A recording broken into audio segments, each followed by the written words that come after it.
हमारे घर की बहुएं बाहर नौकरी नहीं करेंगी। सास की आवाज पूरे घर में गूंज उठी।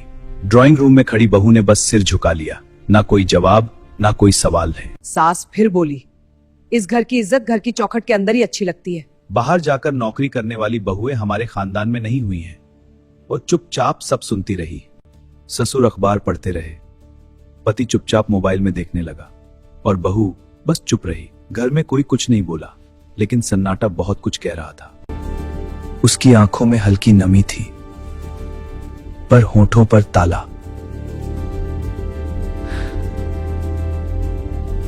और तभी उसकी यादों का दरवाजा खुलता है और बहू सोचने लगती है। वही सास मुस्कुराते हुए रिश्ता देखने आई थी। उन्होंने प्यार से कहा, बेटा तुम्हारी जो मर्जी, तुम जो करना चाहो वही करना, हमारी तरफ से कोई पाबंदी नहीं होगी। बहू के चेहरे पर तब सपने थे, आत्मविश्वास था, भविष्य के रंग थे। उस पल सबके चेहरों पर सिर्फ खुशी थी, लेकिन आज वही शब्द जैसे ताने बन चुके थे। बहू ने आंसू पोंछे और चुपचाप रसोई में चली गई। गैस जलाई, चाय चढ़ाई और अपने सपनों को धीमी आंच पर रख दिया।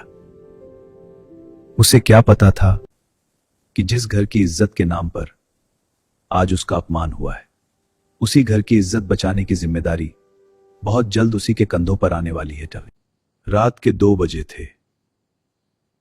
पूरा घर गहरी नींद में था।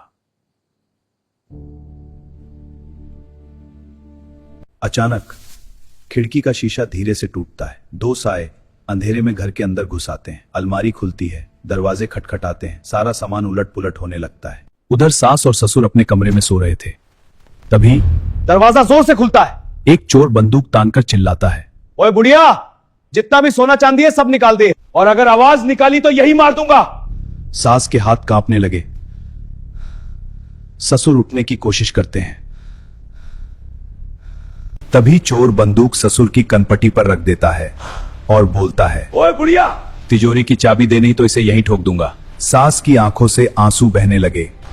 डर, बेबसी और मौत का साया सामने था। चोर ने सारा सामान निकाल लिया। तिजोरी खुली और उसमें रखे पैसे और गहने एक एक करके बाहर आने लगे। लेकिन जाते जाते उसने ससुर को जोर से धक्का दिया। ससुर जमीन पर गिर पड़े। सास की आंखों में अचानक डर की जगह गुस्सा भर गया तरे।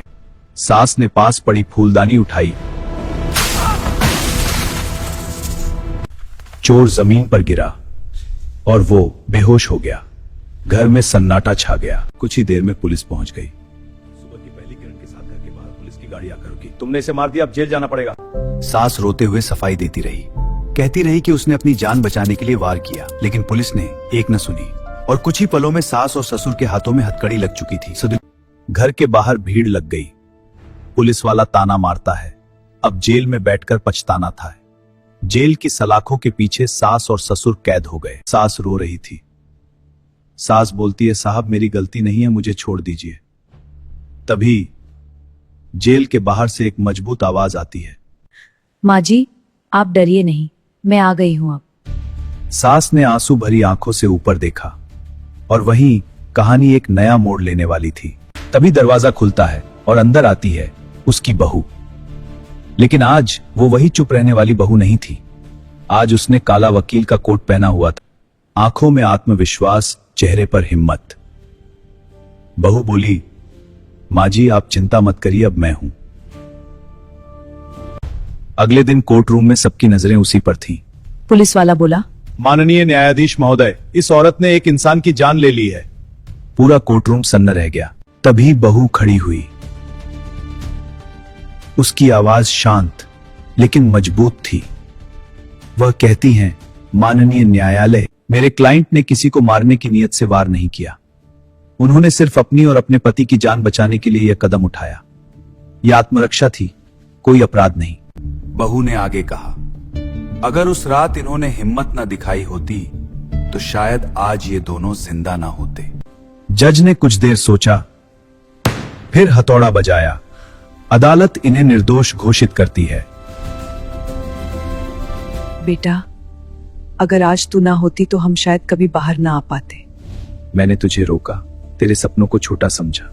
मुझे माफ कर दे बेटा।